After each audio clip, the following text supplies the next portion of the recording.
أعوذ بالله من الشيطان الرجيم بسم الله الرحمن الرحيم يا أيها الذين آمنوا لا تكونوا كالذين كفروا وقالوا لإخوانهم إذا ضربوا في الأرض أو كانوا غزا لو كانوا عندنا ما ماتوا وما قتلوا يجعل الله ذلك حسرة في قلوبهم والله يحيي ويميت والله بما تعملون بصير. دې آیتونو کې بیا مذمت بیانې د منافقانو، لکه مخکې آیتونو کې مذمت د هغوی دوی د جنگ نه تښتي، پخپله هم جهاد نه کوي او نور خلک هم منع کوي، بلکې دا جنگ او جهاد ورته یو معمولي شی ښکارېږي، بلکې د نقصان شی ورته ښکارېږي، د ذلت. نو دغه منافقانو باره کې فرمایي چې مؤمنانو تاسو مه کېږئ په شان دغه کسانو چې کفر یې کړ دی. د دې نه مراد دغه منافقان دي، او دوی د خپلو ورونو په حق کې ویلي وو، ورونه یې د نسب په لحاظ سره ورونه وو، چې د چا هغه پلار مسلمان و، د چا رور، د چا زوی، په خپله منافقانو. نو دوی به وي کله به چې د مسلمانانو سفر وکړو په ځمکه کې، یا به غزا او جهاد کوله، نو دوی به وي چې که دوی موږ سره وی نو ما ماتو و ما قتلو، دوی به نه مړه شي او نه به قتل کړی شي. نو په ورځ د قیامت به الله پاک دا خبره د دوی په زړونو کې حسرت او ارمان وګرځوي. تاسو د دوی په شانتې مه کېږئ، تاسو د الله په لاره کې غزا کوئ، جهاد کوئ، د دې کافرو خبره، د دې منافقانو خبره مه منئ. بیا په ورځ د قیامت چې دې منافقانو ته د شهادت او د شهیدانو هغه اجر و ثواب معلوم شي، نو بیا به ارمانونه کوي چې ارمان دی چې په دنیا کې موږ باندې زموږ دا بدنونه د اوسپنو په منګزو باندې منګه شوی وي، موږ خسخه شوی، ټوکې ټوکې شوی وي، خو شهادت میلاو شوی. نو په ورځ د قیامت به بیا ارمان کوي. او دا مرګ چې دی دا خو د الله په لاس کې دی، والله یحیی و یمیت، الله پاک ژوندي کول کوي، مړه کول کوي. دا په غزا او په جهاد کې نه دی، الله پاک ستاسو په اعمالو باندې لیدونکی دی.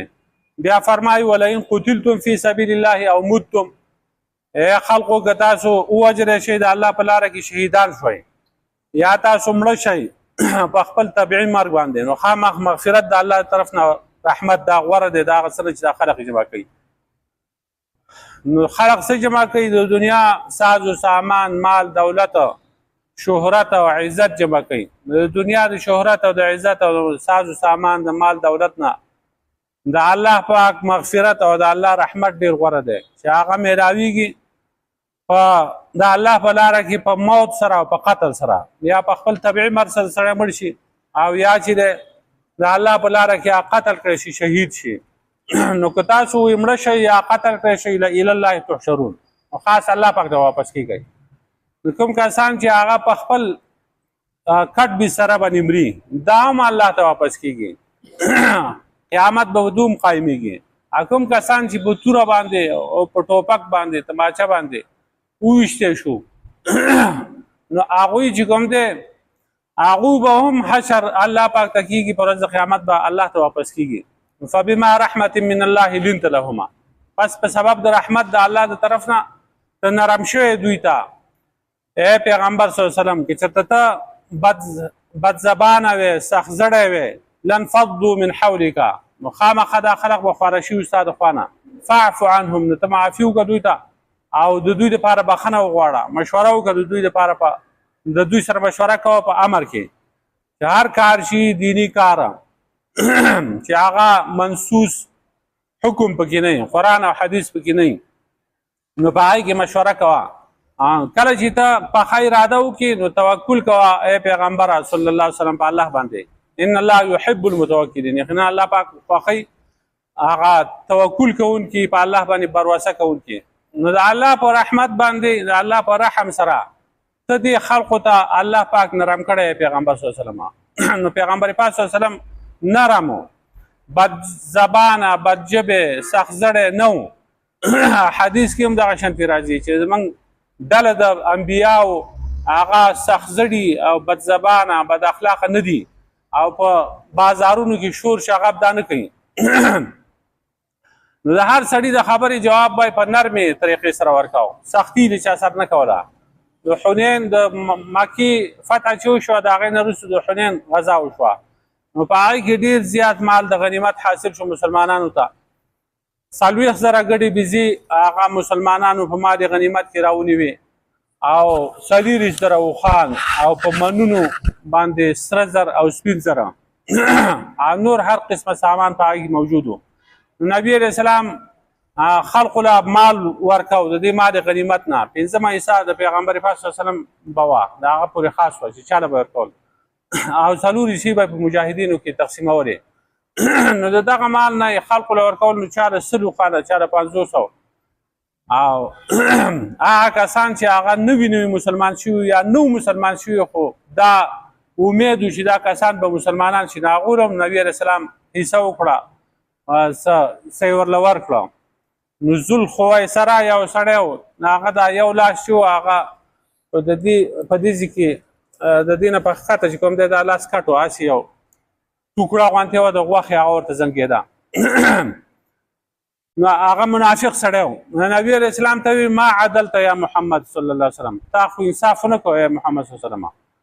نبي علیه السلام ورته وی چې زه انصاف نه کوم، بل داسې څوک دی چې هغه به انصاف وکړي. نو په کار دا وه چې هغه له سزا ورکړی وی. خالد بن ولید رضی الله عنه د نبي علیه السلام په خوا کې ناست و، وی ما ته اجازت راکړه د دې منافق ته سټ وهمه په توره باندې. نبي علیه السلام وی نه دغسې مه کوه، بیا به خلک وایي چې دی خپل ملګري وژني. نو نبی علیه السلام بد زبانه بد اخلاقه نه و. که دغسې وی نو دا خلق به ټول خواره شي وو. نو معافي کوه دو ته، دا خلق ناپوهه دي، ناپوهه دي، نو دونه به غلطیانې کېږي. واستغفر لهم، او د دو دپاره بخښنې سوال کوه او مشوره کوه د دو سره په امر کې. فاذا عزمت فتوکل علی الله، نو کله چې ته پاخه اراده وکړې نو بیا په خدای باندې توکل کوه. یقینا الله پاک محبت کې د توکل کوونکو سره.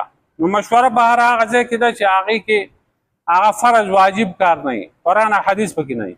اوس فرض مونځ دی یا روژه ده یا زکات ورکول دي یا حج دی یا نور فرایض دي، په هغې کې یو سړی د بل سره مشوره کوي چې دا حکم کوه نه کومه، په دې کې مشورې نشته. په کوم ځای کې چې اجماع د امت نه وي، قرآن او حدیث نه وي، او انتظامي امور دپاره یو کار چلولو دپاره مشوره وي، هغه کې خلک مشوره کوي. نو دا مشوره به یې کوله چې کله لاړ شو غزا له، جهاد له، په کومه ورځ باندې لاړ شو، کوم طرف باندې لاړ شو، د کوم طرف ته حمله وکړو، څومره کسان چې کوم دی لاړ شو، څومره طاقت د دې لپاره جمع کول غواړي، دا انتظامي امور دی. یا نور په کورنۍ کې په هغه کې په کور کې چې کوم دی هغه کارونه پیښیږي، په هغه کې سړی مشوره کوي. یو تام سړی دی، یو نیم سړی دی، یو نه سړی دی. تام هغه دی چې په خپله هم هغه دی او مشوره هم کوي د خلکو سره، نو د کار بالکل ټیک ټاک. او نیم هغه دی چې هغه په خپله یا عقل وي مشوره نه کوي، یا مشوره کوي خو عقل نه وي. او نه سړی هغه دی چې نه خپل عقل کار کوي نه چا سره مشوره کوي، دی همیشه تاوان کوي. ینصرکم الله فلا غالب لکما، که چېرته مدد وکړي الله پاک ستاسو نشته دی غلبه موندونکی په تاسو باندې هېڅوک، غالب په تاسو باندې څوک نشته. ویخذلکم، او که الله پاک تاسو وشرموي پرېږدي، فمن ذا الذي ينصركم من بعده، نو څوک دی هغه ذات چې هغه به امداد وکړي ستاسو د الله پاک د پرېښودو نه وروستو. وعلى الله فليتوکل المؤمنون، خاص په الله پاک دی ځان وسپاري مؤمنانه. که الله پاک ستاسو سره امداد وکړو نو بیا د غلبې والا څوک نشي څوک په تاسو باندې غلبه وکړي. او که الله پاک تاسو پرېښودی نو بیا امداد والا هم څوک نشته. نو په خدای توکل وکړئ. مسلمانانو طریقه دا ده چې هغه الله باندې توکل کوي، اسباب باندې توکل مه کوئ. اسباب به استعمالوئ. توکل دا نه ده چې اسباب پرېږدي سړی. لکه صحابي راغی نبي علیه السلام ورته دا اوښ پرېږدمه ویې تړه او بیا ځه او خدای ته یې وسپاره. نو توره ټوپک او راکټ لانچر او جاز او میزایل دا اسباب دي، دا به استعمالوي، خو په دې باندې به اعتماد نه کوي. غلبه ورکوونکی الله پاک دی، فتح ورکوونکی الله پاک دی. دا په دغه ټوپک او په تماچه باندې نه کېږي چې خدای پاک ورله فتح نه ورکوي، په هغې باندې په ټینک او په جاز او په دې باندې فتح نه حاصلېږي. نو اسباب به سړی استعمال کړي او توکل به بر وسه په الله پاک وي چې دا کار به نور خدای پاک کوي، ما خپل همت وکړو، محنت مې وکړو، اسباب مې استعمال کړو، اثر به پکې الله پاک پیدا کوي. اثر په دې کې نشته په دې څیزونو کې. وما کان لنبي ان یغل، او نه دی مناسب د پیغمبر لپاره چې خیانت وکړي. ومن یغل یاتی بما غل یوم القیامه، او څوک چې خیانت کوي نو را به وړي هغه شی چې د خیانت کړی په هغې کې ورځ د قیامت، نو بیا به پوره ورکړی چې هر نفسه بدله د هغه اعمالو چې ده کړي، وهم لا یظلمون، او حال دا دی چې دوی سره به ظلم نه کېږي. د پیغمبر لپاره دا مناسب نه دي چې هغه خیانت وکړي. نو دا هم د یو منافق په باره کې دا آیت نازل شوی دی چې د احد په غزا کې خو مال غنیمت ډېر کم میلاو شو مسلمانانو ته، خو په هغې کې یو کمبل نه ورکو. نو یو منافقو نو هغه ووایي چې دا کمبل چې دی دا پیغمبر پاک صلی الله علیه وسلم اخیستی. نو دا آیت نازل شو چې د پیغمبر لپاره دا مناسب نه دي چې هغه مال د غنیمت کې خیانت وکړي او ځان یې څه شی پټ کړي. څوک چې دا پټوي نو په ورځ د قیامت به هغه پیش کوي. لکه حدیث کې راځي چې چا په اوښ پټ کړی نو هغه اوښ به راوړي په اوږو به یې سوري او بډ بډ به کوي، او که بیزه یې پټه کړي هغه به یې په اوږو باندې سوری، او که اس یي او که دغه شاتې غوا بیا خدای پټه کړي نو هغه به راځي. ابو هریره رضی الله تعالی عنه دا حدیث بیان کړی، یو سړي ورته وویل چې دا اوښ د سړي په اوږه باندې چېرته راتلی شي، نو هغه ویل زه درته د پیغمبر حدیث وایم، او ته ځان له خپله عقلي خبرې کوه، پیشاړې کوه پورې. تا دا نه دي اورېدلی چې د دوزخي چې دی د هغه د دې غوږ د نرمو یا نه راواخله د دې نرمو پورې دا به د 200 کالو مسافت او یو جامه چې ده یو جامه هغه به د احد غر امری، نو په هغې کې څو سوخان راځي، یو څه شی دی څو سوخان د هغه په شا باندې راځي. نو په ورځ د قیامت به دا د خیانت مال بیا راوړي، دا به هغه مال چې کوم دی هغه به د ده په اوږو باندې سوري، دا د شرمولو لپاره. یو حدیث کې راغلی دی چې د ده په دې کونه کې به جنډه د خیانتګر سړي په کونه کې به جنډه لګېدلې، دا د ټولو خلکو ته وشرمېږي، پته ولګي چې د په دنیا کې خیانت کړی او دا هغه خیانتګر سړی دی، هر سړي ځان خپله علامه افمن اتبع رضوان الله کمن باع بسخط من الله ومأواه جهنم. آیا هغه څوک چې تابعداري کوي د الله د رضامندۍ نو دی په شان د هغه چا دی چې هغه اخته شوی د الله په غوسه باندې او ځای د هغه جهنم وي، وبئس المصیر، او ډېر ناکاره ځای دی د واپس کېدو. هم درجات عند الله، لهم درجات عند الله، د دوی لپاره درجې دي د الله په نسبت باندې. الله پاک دیدونکی دی د هغه اعمالو چې دوی کوي. دوه قسمه خلق دی، یو هغه خلق دی چې هغه همیشه د الله رضا لټوي، او بل هغه خلق دی چې هغه د الله په غضب باندې او په غوسه باندې اخته وي. دا چېرته برابر کېدی شي؟ دا نه برابرېږي. کوم چې د الله په غوسه باندې اخته دي هغوی غلط کارونه کوي، دا خو مأواه جهنم، دا هغوی ځای جهنم دی، ناکاره ځای دی. او کوم چې د الله پاک رضا لټوي همیشه هغه کار کوي چې په هغې باندې الله خوشحالېږي. لهم درجات عند الله، د هغو لپاره درجې دي د الله په نسبت باندې. والله بصیر بما یعملون، الله پاک لیدونکی دی د هغه اعمالو چې دوی کوي. یا ایها الذین آمنوا لا تکونوا کالذین کفروا، ای مؤمنانو مه کېږئ په شان د هغه کسانو چې هغو کفر کړی چې منافقان دي. وقالوا لاخوانهم، او دوی ویلي د خپل وروڼو په حق کې، لاخوانهم فی حق اخوانهما، په حق د وروڼو خپلو کې. اذا ضربوا فی الارض، کله چې هغو سفر کو په ځمکه کې، او کانوا غزا، یا و هغه غزا کوونکي. غزن چې کوم دی دا په اصل کې غزیون دی، غزیونه نو غزن ته جوړ شوی دی. لکه رکع سجدونه، د راکع او د ساجد جمع ده. نو غزن د غازی جمع ده، غازیون، راکع ساجد رکع سجد غزیون، دغسې. نو غزن ته جوړه شوی دی. لو کانو عندنا، که چېرته وي دوی زموږ سره ما ماتو نو دوی به نه ومړه، وما قتلو، او نه به دوی قتل کړی شوي وو. لیجعل الله ذلک حسرة فی قلوبهما، د دې لپاره چې وګرځوي الله پاک دا ارمان د دوی په زړونو کې. والله یحیی و یمیت، الله پاک ژوندي کول کوي، مړه کول کوي.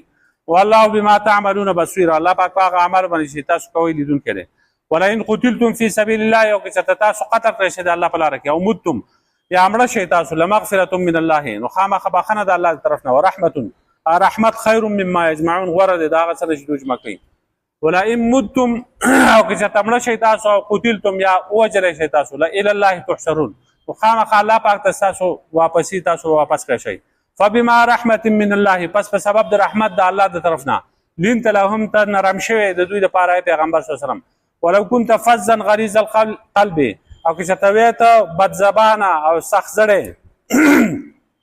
سنګدیله لانفضوا من حولک نو خامخا دوی به خواره شوي ستا د خوانه فاعفو عنهم نو معافي وکړه دوی ته واستغفر لهم او بخښنه وغواړه دوی دپاره وشاورهم فی الامر مشوره کوه دوی سره په امر کې فاذا عزمت پس هر کله چې ته کلکه اراده وکړي فتوکل علی الله نو بروسه کوه په الله باندې ان الله یحب المتوکلین یقینا الله پاک محبت کوي توکل کوونکو سره ینصرکم الله فلا غالب لکما که امداد وکړي الله پاک ستاسو سره نشته دی غلبه موندونکی په تاسو باندې ویخذلکم او که پرېږدي تاسو الله پاک فمن ذا الذي ینصرکم من بعده څوک دی هغه ذات چې ستاسو امداد وکړي د دې نه وروستو وعلى الله فليتوکل المؤمنون او خاص په الله باندې ځان وسپاري مؤمنان وما كان لنبي ان يغل او نه دی مناسب د پیغمبر لپاره چې هغه خیانت وکړي په مال د غنیمت کې ومن یغلل یأتی بما غل یوم القیامه څوک چې خیانت کوي نو را به وړي هغه شی چې د خیانت کړی په ورځ د قیامت ثم توفى كل نفس ما كسبت بیا پوره ورکړی شي هر نفس بدله د هغه عمل چې د کړی وي وهم لا یظلمون حال د دوی سره ظلم نه کیږي افمن اتبع رضوان الله آیا پس هغه څوک چې تابعدار وي د الله د رضامندۍ کمن باع بسخط من الله نو دی په شان د هغه چا دی چې هغه اخته شوی د الله په غوسه باندې د الله د طرف نه ومأواه جهنم او ځای د هغه جهنم وي وبئس المصیر او ډېر ناکاره ځای د ورتلو دی هم درجات عند الله د دوی دپاره درجې دي الله په نس باندې والله بصیر بما یعملون الله پاک لیدونکی دی د هغه اعمال چې دوی کوي ربنا ظلمنا انفسنا وان لم تغفر لنا